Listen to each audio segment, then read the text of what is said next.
Top of the morning, everybody. Happy Tuesday. Our fluffy challenge for today is a high knee with an oblique twist. Okay, so this is going to work your obliques and your core and also your legs. So get ready. All Okay, right. thank you, Monica. So you guys are with me as I'm with my personal trainer, the Fluffy Challenge. Welcome. So I just want to so part of my workout is that I start off on the treadmill, and so I have 10 minutes on the treadmill. So I'm going to talk to you for just a little bit about some reflections I had today, and then I'm going to get to my workout. Okay, so I'm not going to talk the whole 10 minutes, but yes, we're going to do this, and I'm increasing my intensity. She's probably coming to check that I increased my intensity because I'll start walking really slow. But anyway, like a subtle, like, come on, girl, you got this. So anyway, so two reflections I want to share. One is I was watching an excellent video by Marissa Price, and Marissa Price. It's just, I love Marissa Price. She's awesome. I love the way she speaks. I love how authentic and vulnerable she is. And she's also, I'm so blessed that she's my virtual assistant. And I said this during Exodus Summit when she was on the panel that, really knowing her and working with her has really increased the quality of my life. So when you think about delegation, you think about taking some things off your plate, maybe that you're not really good at, and or maybe you might be good at, but it takes up time from like your zone of genius. I'm in the Rachel Rogers coaching certification program. We talk about the zone of genius. So a lot of stuff is not in my zone of genius, right? So a lot of stuff that you do may not be in your zone of genius, but it takes up time. And so I'm so thankful to work with Marissa because she is operating in her zone of genius, and I pay her, and I love to be able to pay her to support her and express appreciation for all she's doing for me. So she's absolutely increased the quality of my life, absolutely. So thank you, Marissa. So I want to say something in terms of a video that I saw she did about the male gaze. It was really good. So I'm going to put that in the description section. So she talked about ways that we have been conditioned to always be looking for the male gaze. So either we're looking at attracting male gaze, like how do I look? How does this outfit look? What are people going to say? What are men going to say? Right? And then also thinking about protecting ourselves from a male gaze, right? So like over, covering things up because we don't want to be receiving too much attention, right? And I wanted to ask, as I was thinking about it, I was like, you know what? That's deep, right? So just thinking about when I was in school, that's less of an issue for me now. Really is. I really don't care. But when I was in school, having that, elementary, middle, high school, like, how do I look? This certain boy I like, is he gonna pay attention to me? All that stuff. I'm so glad. No more, okay? So, something I was thinking about too was how it's also a safety issue in terms of paying attention to the male gaze, because we have heard of situations where, let's say, a woman has responded in a certain way to a man who was trying to get her attention or whatever, trying to get her phone number, trying to get her attention, and she didn't express interest in him, and he hurt her seriously, like seriously. So this is a safety consideration too. I remember, at different points in my life, if I see a group of men, I would like avoid walking past them. And if I couldn't, I was preparing myself for one of them was gonna make some kind of comment. And you go through this thing where you're like, ugh, like I gotta do this. But you can't, this again, it's a safety issue. You can't express how you really want to respond because, you know, you don't know how they're gonna come back at you. So there's gonna be a state, and you're like, wait a minute, you're trying to talk to me, but I don't have a right to say no, that I'm not interested in you, or I don't want to be bothered. So it's the like, oh God, I gotta walk past a group of men. I gotta prepare myself for them gawking at me, and it also feels like, it feels unsafe. You know, it feels like they're inspecting you, right? They're inspecting you, and they feel like they have a right to give a commentary about how you look, right? And so that's ridiculous too. I have a whole thing about that. Like, what gives you the right to say anything about me? What gives you the right? You know what I'm saying?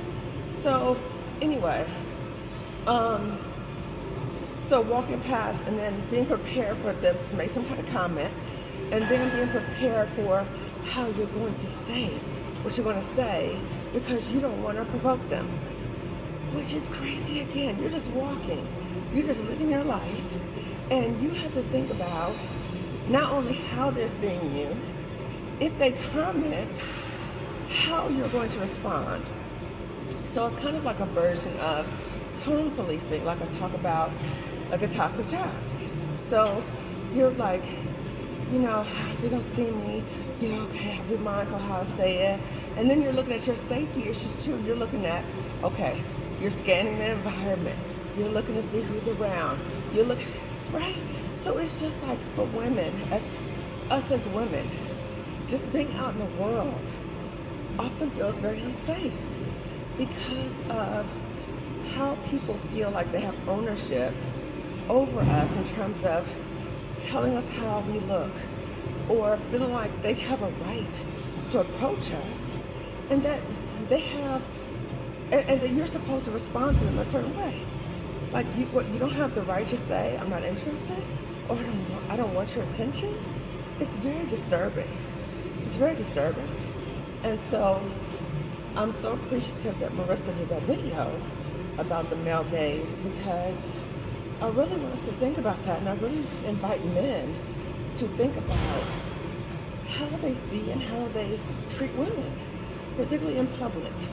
You know, you have no idea what it's like as a woman to, as you go out in the world, particularly if you live in the U.S., I don't know what it's like in other areas, but to be constantly worried about your safety, constantly, right? So people might think, you know, like even stuff like when people honk a horn at you. I had this one dude a long time ago, this is crazy as hell. He honked and he told me, come here. I'm like, what the hell? Like, why would I come here? What the hell? Why would I do that? So again, you know, I understand for us as women that there's a lot of safety issues for us. And again, I just want to say that I appreciate Marissa for talking about this. I said I'm gonna go talk for 10 minutes. I was like, I'm gonna talk 10 minutes anyway. So I had another reflection too. So something I've observed is that for Black men who have verbalized or have expressed or want you to know that they're not interested in Black women. So, and again, I don't care, which is so crazy. Like, I'm not even checking for you. I'm not even looking at you. I'm not interested in you. Nothing. I mean, besides that I'm married, but I don't care about you. I'm not looking at you. So anyway, what I've noticed is that some Black men, particularly recently, what I've noticed is that they have these nice dogs and they walk around, and I think the dogs are like the magnet to try to get women to look at them. But what I've noticed is that some Black men, they'll see me and they'll immediately look away, right? Again, I'm not looking for you, but this is just an observation I'm making. Just that intention, like, I'm not looking at you, right? With the dog. And then I'll see them out and about, and they're talking to women who don't look like us with their dog. So I think that's their magnet. Okay, I'm signing off. I'll talk to you in 10 minutes. Okay, talk to you later. Bye.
So this is Kimani's second time on Stairmaster. She's doing 10 minutes again. She's killing it.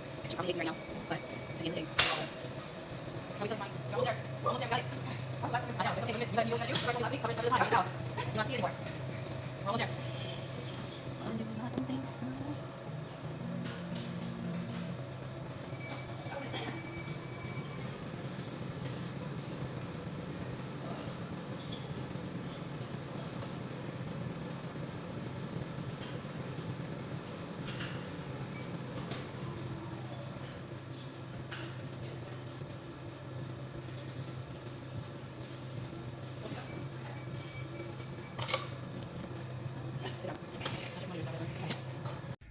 Okay, I just finished my workout back in the car. So if you are with me on this Fluffy Challenge journey, the Fluffy Challenge workout for today move is squat, oblique, twist. Okay, squat, oblique, twist. Okay, so as you do this, remember to go at your own pace. That was a reflection I had today. Pay attention to your body. So when I was on the Stairmaster, I was thinking, I got this photo shoot coming up. I want to, look really good, blah, blah, blah. And I was like, you know what? Just slow down. Okay, you're still going to get there. Your body is telling you you're getting winded. Just keep going at it. Maybe slow down the pace. So just the invitation for you as you're working out, as you're doing things to create the life that you want for yourself, which means letting go of the things that don't serve you or the things that harm you. As you do that, pace yourself, pay attention to the signs. So the signs might be, uh-oh, I hate it here, right? Like at my toxic job, I hate it here. Pay attention to the signs that your body is telling you you hate it, okay? I've had several women talk to me. Even Rashida Dow said that one day she was on her way to her toxic job. She had a workplace bestie, and they had to call each other each day to, oh, my glasses are getting fogged up, sorry. They had to motivate each other to go to work. So one day they drove up to the job around the same time, and they both did a U-turn and was like, I'm out of here. So pay attention to the signs, okay? I had another reflection too. My mind is always going. When I talked earlier, when I was on the treadmill talking about Marissa Price's video about the male gaze, oh my God, I'm sorry, I'm sweating so bad. Okay, about the male gaze, and all those issues related to that, right? So I talked about what she talked about in the video. I also talked about, the safety issue related to it, okay? And I'm going to add another layer. Another layer is when Black men make an effort to show you that they're not looking for you. And, I was just thinking about, particularly for younger Black women who maybe never had the opportunity to get attention from men in a healthy way in terms of dating or, feeling like you're desired. And so it just reminded me of when I was in high school and middle school. I am from Chicago, but I grew up in Oak Park, Illinois. Oak Park it's diverse, but it wasn't, I can do a whole thing about that. If you want to see more about Oak Park and the high school I went to, there's an excellent documentary called, I think it's called America to Me. Really, really, really good. Okay. So anyway, when I remember in high school, that's the time that you want to date and all those kind of things. And you're really into your parents and self-conscious and all those things. Most of the Black boys that I liked, I was way too dark. Okay. The girls that they were checking for did not look like us. And so that can affect your self-esteem. I remember that. And I remember, not only in terms of that was lower priority, but, my experiences of being in a predominantly white, school, and I'm gonna do a panel about this in terms of racism, that Black women experience in schools. Okay. So all the racist experience that I had in schools, from, being the only Black person in the AP class, the teacher, never calling on me or never learning my name, all these little, well, they weren't little, but anyway, so all of these things, it just motivated me. I knew for college I had to go to an HBCU, and it was Spelman. Okay, so Spelman was one of the best decisions of my life going there. So anyway, so that can impact you, when you are in that developmental stage, particularly like in your teens and your young adulthood, and men are not looking for you. Boys are not looking for you. So I also want to mention that too, because I really have a lot of empathy, particularly for young Black women right now, because there's this trend that was not, it's a small degree when I was growing up, but not anywhere near what we are experiencing now in terms of Black men talking about, I don't like Black women. Like very vocal about it and trying to be with other people who are not Black. Like it's on a whole nother level now. And so I see reminders of this now. Like I said before, you know, as I was coming into the gym, this young black man with a dog, you know, like looking away from me, and I'm like, I'm not checking for you, right? But it reminded me of that. And then what I'm noticing is I'm gonna call these dudes the doggy bros. So you know how they have the passport bros? I'm gonna call these dudes the doggy bros. So these are the these are the black men who have the nice dogs. They're so cute, right?